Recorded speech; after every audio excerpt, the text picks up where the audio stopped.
If what I am about to tell you is true, almost everything we most treasure, freedom, beauty, reason, the family, economic well-being, and even goodness, is in jeopardy. Who or what poses this threat?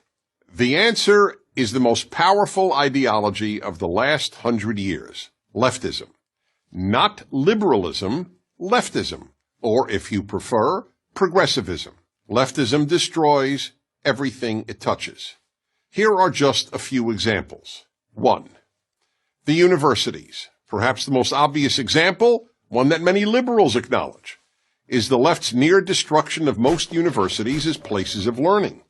In the words of Harvard professor Steven Pinker, an atheist and a liberal, because of the left, quote, universities are becoming laughingstocks of intolerance, unquote. At almost every university, and now high schools and even elementary schools, students are taught to shut down, not debate, those who differ with them, and to rely on feelings rather than reason. 2. The arts. Throughout history, the primary purpose of art was to elevate people through beauty, artistic excellence, and emotional depth. To the left, the primary purpose of art, sculpture, and music is to shock. That's why so much contemporary art is meaningless and involves the scatological, meaning urine and feces. Yes, urine and feces. To give one of countless examples, in 2016, the Guggenheim Museum in New York featured a pure gold working toilet, which visitors were invited to use.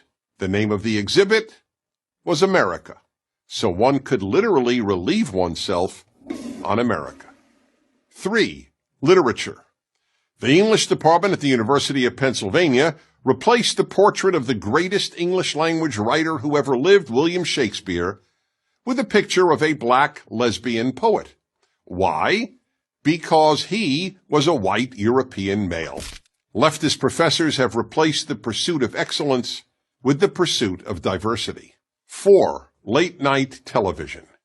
In America, late-night television shows were completely apolitical.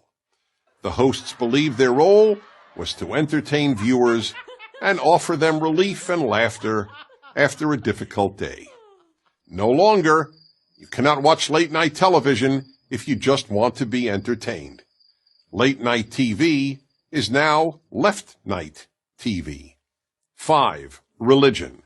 The left has ruined much of mainstream Protestantism and Catholicism and non-Orthodox Judaism, which are now little more than left-wing organizations with religious symbols. In many churches and synagogues, one is more likely to hear the clergy talk about political issues than about any other subject, including even the Bible. 6. Free speech. If there was anything virtually every American considered a bedrock value, it was freedom of speech.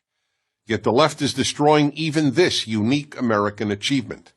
Almost half of America's young people say they believe in free speech, but not for hate speech. Yet the whole point of free speech is that it allows people to express any political or social position, including what any one of us considers hate speech. And hate speech now means any position the left differs with. 7. Race. America has become the least racist multiracial society in world history. On a daily basis, Americans of every race and ethnicity get along superbly.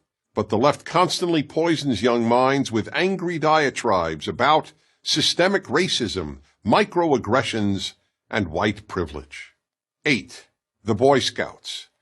The left is destroying the Boy Scouts. They're not even the Boy Scouts anymore, they're just the Scouts. The left forced them to admit girls. Here's the thing about the left. It only destroys. It doesn't build. The Boy Scouts have helped shape tens of millions of boys into independent, strong, good men. So where's the left-wing version of the Boy Scouts? It doesn't exist. There is none. 9. Male-female. In some ways, scariest of all, the left is committed to ending male and female as distinct categories. Children are increasingly raised not to think of themselves as a boy or a girl. Teachers are told not to refer to their students as boys or girls, just students. In New York City, Parents do not have to check off male or female on their newborn's birth certificate. They can check off X. All this imposed gender confusion can only end up producing confused people and a confused society. So why does the left engage in so much destruction? Because it thinks America is essentially a bad country. But America is only bad compared to utopia. And the left is utopian. I'm Dennis Prager.